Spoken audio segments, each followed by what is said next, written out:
Hello everyone and welcome to the Adam Kiss Show. Today I am super excited to be talking about Lawrence of Arabia, one of my absolute favorite movies of all time. I'm really going to get into the nitty-gritty details of why I love this movie, a lot of trivia that I know about the movie, and just explain why I love this movie, why I think it's one of the greatest movies ever made. And yeah, I mean, it's one of the greatest movies ever made. It certainly makes the list of the greatest movies ever made so many times, with good reason. David Lean, I always say, is one of my favorite directors of all time. And really, I've loved so many of his works. In particular, he's known for so many of his later works, like Dr. Zhivago, Lawrence of Arabia, The Bridge on the River Kwai, things like that. And I'm going to now explain why I think that Lawrence of Arabia may just be his best movie ever. All right, so without further ado, let's get right into it.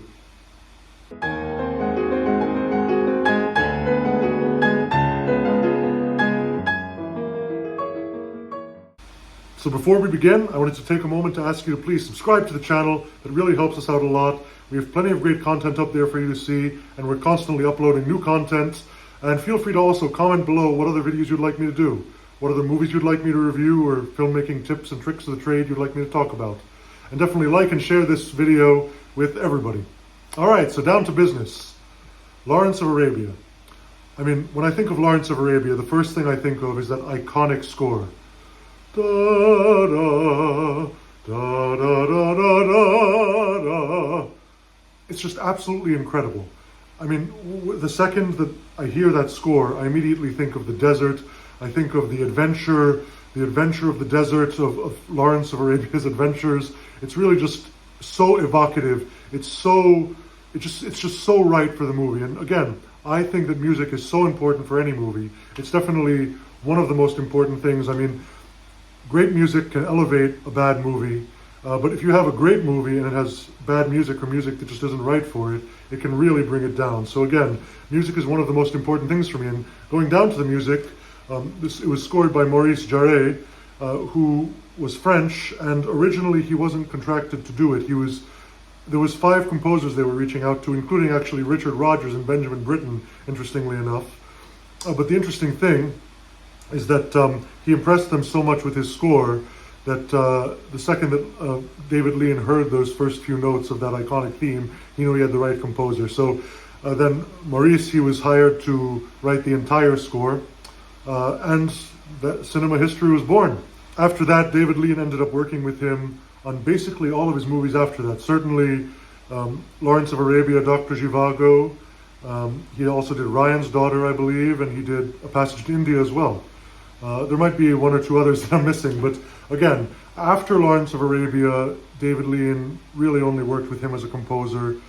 And also he was going to work with him on Nostromo, his final project, which was scheduled to start filming just a few weeks before it was to start filming, David Lean died. So again, that's a movie that I would have really loved to see, Nostromo, based on the Conrad novel, I believe.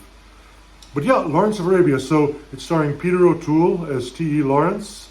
It's based on the autobiographical 7 Pillars of Wisdom and T.E. Lawrence's life, his experiences in World War II in Arabia primarily.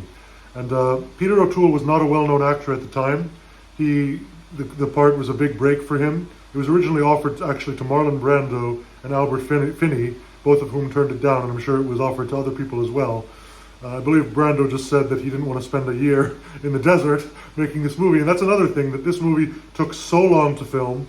It was a very long production, and they were often in the desert for at least 6 weeks at a time, for shooting days, and just really camping out in the wilderness, just kind of living like the Bedouin tribes in a certain way. I mean, sure, they had to bring all their equipment, they had to bring, food, water, things like that. And I can only imagine all that camera equipment. I mean, the other thing is that in a lot of those takes in the desert, you don't see any camel tracks or any footprints. So a lot of times when I first saw that, I was thinking, where's take 2?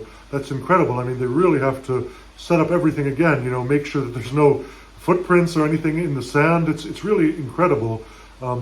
So I can only imagine what they had to go through, and shooting in the desert in those hot temperatures, having all those crew out there, living on top of each other. It really must have been quite something.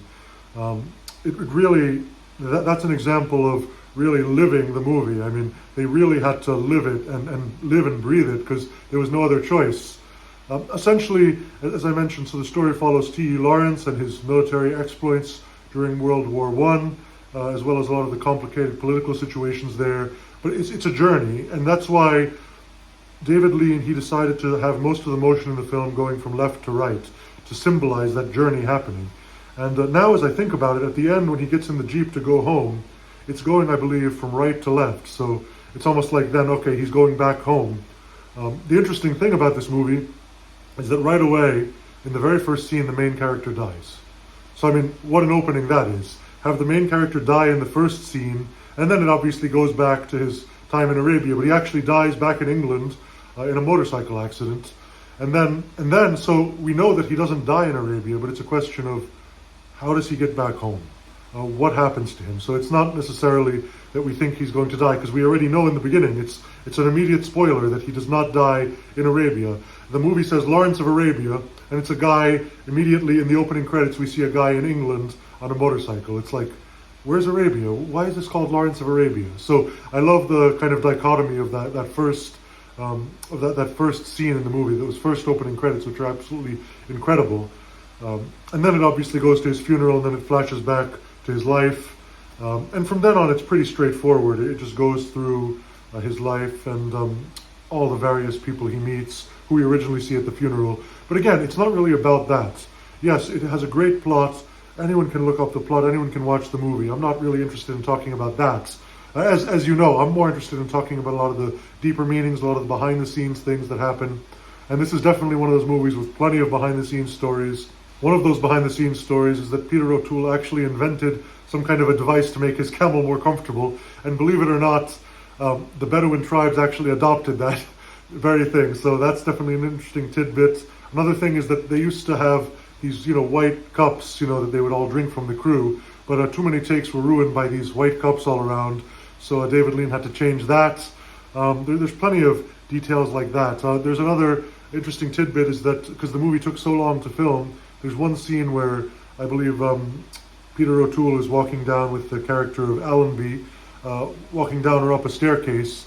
And when they're on one side of the staircase, it's a year earlier than when they were on the other side of the staircase. So Peter O'Toole was actually a year older.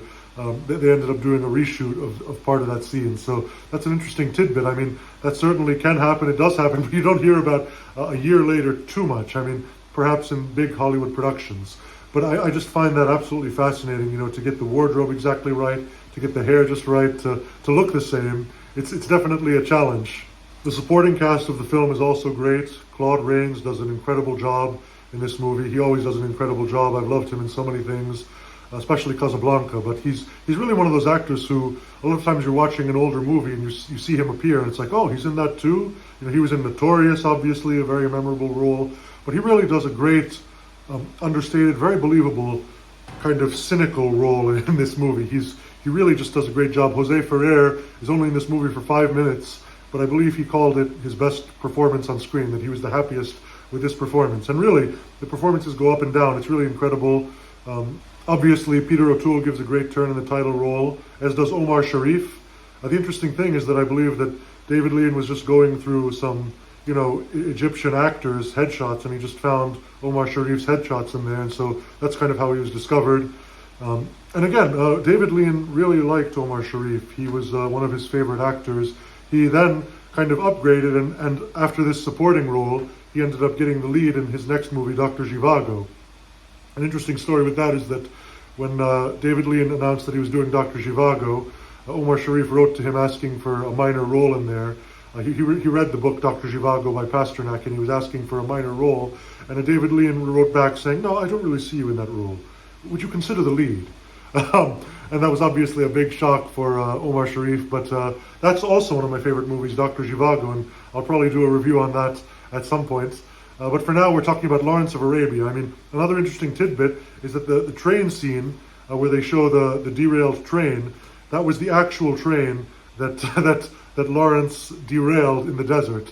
And because it was in the sun all that time with so little water, it hadn't even rusted. It looked so fresh, they probably didn't really have to do anything to it.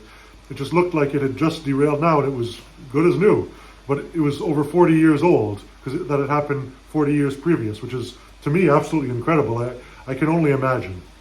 Again, Lawrence of Arabia is one of those movies that I can watch anytime. I could probably watch it every single day, but I don't because I like to keep it special. But I just really love it. I've loved it since I was a kid. I was amazed by it. It's been an inspiration for so many. It's certainly one of my favorite movies ever. It has to always make my top 10 favorite movies ever.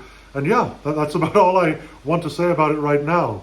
It's definitely an incredible achievement of cinema. All right, so before we go, definitely follow me here on YouTube, subscribe to the channel, and give us a follow on Instagram, TikTok, Twitter, all the social media platforms. We're on there. And thanks so much, everyone. And that's all.